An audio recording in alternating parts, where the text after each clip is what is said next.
Hi everyone, मैं हूँ ज्योतिषाचार्य पुनीत शर्मा और बात करते हैं रेट्रोग्रेड प्लैनेट्स मूवमेंट के बारे में। और इस महीने में क्योंकि बहुत सारे ऐसे महत्वपूर्ण जो इवेंट्स हैं वो होने जा रहे हैं, सेलेस्टियल इवेंट्स होने जा रहे हैं। जैसे कि हमने अभी चंद्र ग्रहण को एक्सपीरियंस किया था, 21 जून को सोलर एक्लिप्स होने जा रहा है, जिसके बारे में ऑलरेडी मैंने एक वीडियो अपलोड करके यूट्यूब चैनल गॉडग्रेस टीवी पे डाला हुआ है, जिसे आप सर्च करके देख सकते हैं। और जिन लोगों ने अभी तक गॉडग्रेस टीवी चैनल को सब्सक्राइब नहीं किया है वो कर लीजिए, ताकि आप तक अपडेट समय रहते पहुंच सकें और आप हमें इन महत्वपूर्ण जानकारियों की जो फीडबैक है वो ज़रूर दीजिए, क्योंकि इनसे आपको लाभ हो, इसी आशा के साथ मैं महत्वपूर्ण जानकारियों को के साथ साथ में उनके सॉल्यूशंस जरूर देती हूँ। आज जो घटना और जो बहुत ही महत्वपूर्ण चीज़ जो मैं आपसे डिस्कस करने जा रही हूँ वो है रेट्रोग्रेशन ऑफ 5 प्लैनेट्स। 5 ऐसे ग्रह हैं जो रेट्रोग्रेड चल रहे हैं। जून में ही वीनस जो है, शुक्र जो है, ये 14 मई से रेट्रोग्रेड चल रहा है और ये 24 जून तक रेट्रोग्रेशन में रहेगा। और ये इसका जो रेट्रोग्रेशन है शुक्र का, ये वृष राशि में हो रहा है। ऐसे ही अगर हम बात करते हैं कि कौन सी राशि में बुध ग्रह जो है वो वक्री होने जा रहे हैं, तो वो कर्क राशि में होने जा रहे हैं। तो कहीं ना कहीं जो कर्क राशि है ये हमारी भावनात्मक राशि है, यानी कि इमोशंस की बात अगर हम करते हैं, जो हमारे स्ट्रेस्ड इमोशंस होंगे, हम अपने पीछे के जो ट्रॉमास हैं जिनको हम झेल के आते हैं, जो हमारे सेंसिटिव पॉइंट्स होते हैं लाइफ में, जो हमें भावनात्मक स्तर के ऊपर बहुत ज़्यादा उद्वेलित कर देते हैं, जो हमें परेशान कर देते हैं, वो सब चीज़ें बार बार हमारी लाइफ में आके हमें इस समय में याद आएंगी और हम उनको लेके आगे के कार्य नहीं कर पाते हैं। रेट्रोग्रेशन का मीनिंग होता है we revisit our past, we rethink, we have to correct, this is the right approach. जब हम पुरानी चीज़ों को याद करते हैं और हम उनको रिविजिट करते हैं, रीथिंक करते हैं, तो हमारा सबसे पहला कार्य होना चाहिए कि हमें उससे क्या सीख मिली और हमने उसको कैसे टैकल करना है, कैसे डील करना है, कैसे हमने आगे बढ़ना है।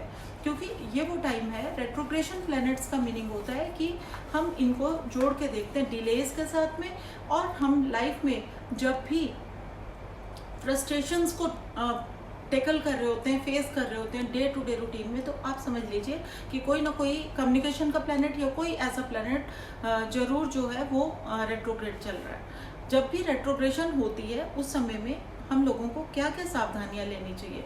सबसे पहली चीज़ है कि अगर कम्युनिकेशन का जो प्लैनेट है वो रेट्रोग्रेड हो रहा है, तो इट मीन्स कि we have to be extra careful while sending emails, because उस टाइम पे कोई ब्लंडर ना हो जाए।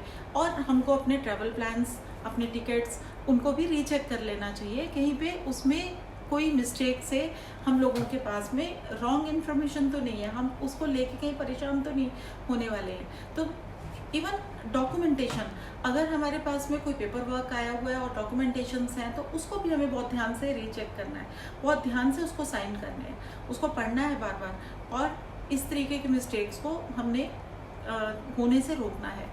क्योंकि कर्क राशि में होने जा रहा है तो भावनात्मक स्तर पे, और जो लोग बहुत ही पहले से ही बहुत ज़्यादा डिप्रेशंस में रहते हैं या इस तरीके के उनकी लाइफ में इश्यूज जो हैं वो होते ही हैं कि वो बहुत छोटी छोटी चीज़ों से डिप्रेस हो जाते हैं, उनको ये समय जो है और ज़्यादा उद्वेलित कर सकता है और ज़्यादा उदासीन कर सकता है और ज़्यादा परेशान कर सकता है। हो सकता है कि उनको उनकी सेंसिटिविटी बहुत ज़्यादा बढ़ जाए।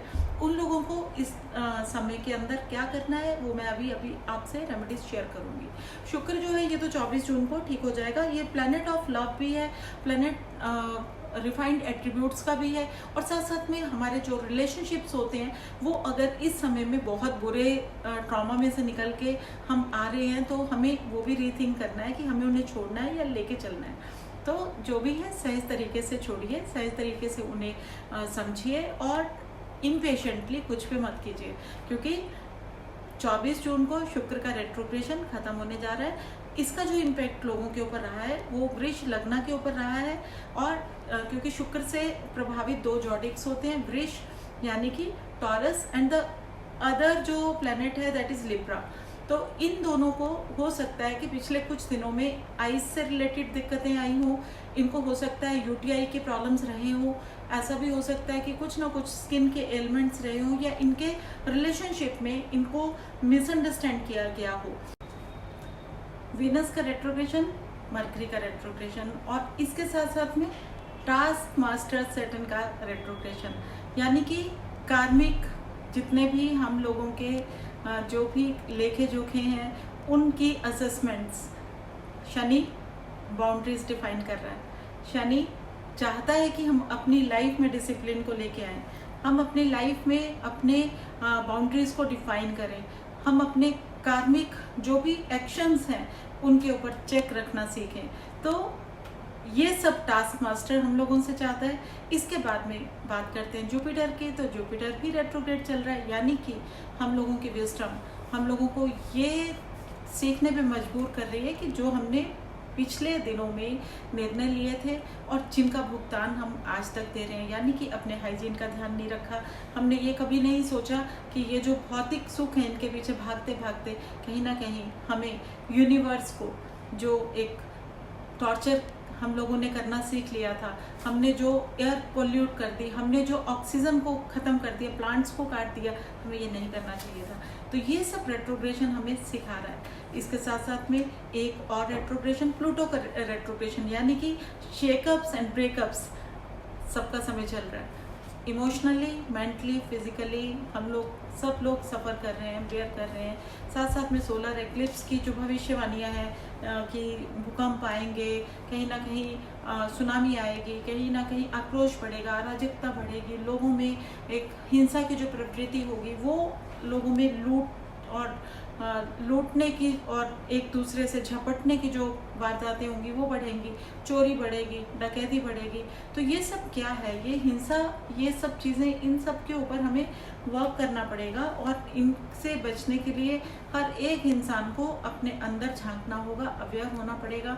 हमें मेडिटेशन के सहारे अपने जीवन को थोड़ा सा पॉजिटिव और सात्विक करते हुए लाइफस्टाइल के ऊपर कार्य करना पड़ेगा, ताकि हम रेट्रोग्रेशन में सीख सकें और आने वाले समय को सुधार सकें। दिशा निर्देश भगवान देता है किसी न किसी रूप में, किसी न किसी घटनाक्रम के द्वारा।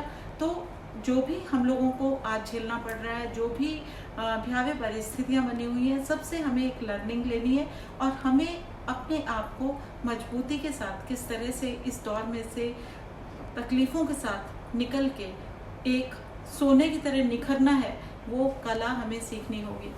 इसके लिए हमें करना होगा सूर्य पूजा, सूर्य आदित्य हृदय स्तोत्र का रेगुलर नियमित जाप, ताकि हम पूरे विश्व को एक धरोहर दे पाएँ, एक सात्विक गुणों की धरोहर, एक हमारी सनातन धर्म की जो अविरल धारा है उसे हम लेके बहाते हुए आगे ले आएँ, ताकि हमारी आने वाली पीढ़ियों को भी ज्ञान हो, उन्हें भी मालूम हो कि हम किस धर्म से हैं और किस तरह के हमारा जो जीवन है, जो हमारी मानसिकता है वो किस तरह की है।